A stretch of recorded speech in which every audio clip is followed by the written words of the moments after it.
Good morning everyone. I am Ritu Kaushik, Assistant Professor in Civil Engineering Department from RPIT Campus Karnal. Today is our topic glacial fall. In our last video we have completed some part of canal fall and now continue the glaciers fall. It consists of a straight sloping glaciers provided with a crust. ठीक है, इसमें क्या है ये देखिए diagram से ही clear होगा, ये भी आपको क्रस्ट बनाई है। यहाँ पर ये क्रस्ट है, क्रस्ट से लेकर नीचे तक जहाँ पर आपका ये एक प्रकार से पाउंड टाइप का बना हुआ होता है, यहाँ तक इन्होंने जो कंक्रीट बेड प्रोवाइड किया हुआ है इसको क्या बोलते हैं, स्ट्रेट स्लोपिंग ग्लेशियर्स। ठीक है, जो स्लोप प्रोवाइड किया है वो बिल्कुल स्ट्रेट स्लोप इन्होंने प्रोवाइड किया है।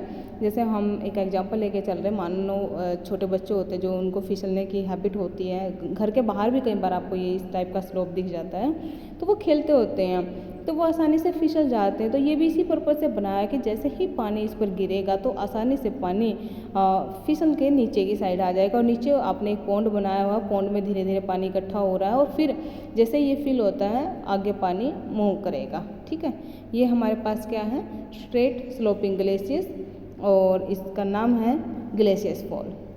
It consists of a straight sloping glaciers provided with a crust. A water cushion is provided on the downstream side to dissipate the energy of flowing water.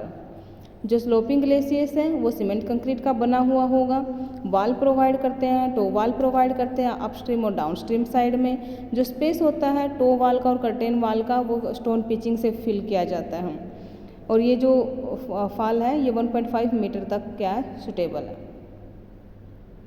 Next है हमारे पास Montague type fall.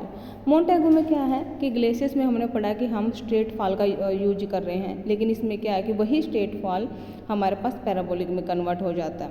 In this type of fall the straight sloping glaciers is modified by giving the parabolic shape. ये देखिए diagram में जो straight हमने बनाया था वो किस में कन्वर्ट हो गया है, पैराबोलिक में। Clear, which is known as the Montague profile. और टेकिंग जो ओरिजिन है Montague profile giving the equation इन्होंने दे रखी है, यहाँ से हम एक्जिस्टेंस निकाल सकते हैं।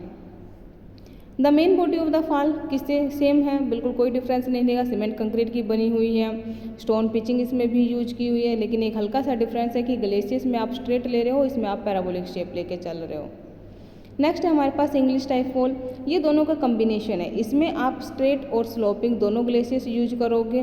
ठीक है, और लेकिन एक्स्ट्रा क्या है, बफल वाल आप यूज करोगे डाउन स्ट्रीम साइड में to dissipate the energy of the flowing water. देखिए डायग्राम से ये देखो स्ट्रेट है, यहाँ पर पैराबोलिक भी हो सकता है, लेकिन जो आपने बफल्स वाल प्रोवाइड किए हैं ये किस लिए किए हैं, ये देखो बफल्स वाल प्रोवाइड की हुई हैं एनर्जी को डिसिपेट करने के लिए। इसमें है the height of the baffles depend on the head of water on the upstream side. Upstream side जो एक प्रकार से मतलब कि वाटर हेड है उस पर इनकी हाइट डिपेंड करती है। The main body of the fall is constructed with cement concrete की बनी हुई है पूरी की पूरी बॉडी। टो वाल जो है और कर्टेन वाल है वो सेम है straight glaciers. Protection work with stone pitching are also same. Sometimes this fall is known as the baffle fall, कई बार इसको हम बफल फॉल भी बोलते हैं। तो ये तीनों हमने पढ़े, ग्लेशियर्स, मोंटेगो और इंग्लिश। ग्लेशियर्स में एक याद रहेगा कि स्ट्रेट करो आप प्रोवाइड कर स्ट्रेट स्लोप आप प्रोवाइड कर रहे हो, और मोंटेगो में आपने देखा कि आप पैराबोलिक शेप लेके चल रहे हो। इंग्लिश दोनों का कॉम्बिनेशन है, एक डिफरेंस है बफल्स वाल इसमें यूज कर रहे हो। और बफल वाल्स किस पे डिपेंड करती हैं, उनकी हाइट किस पर डिपेंड करेगी, हेड ऑफ वाटर पर, जो कि अपस्ट्रीम साइड में रहेगा। क्लियर।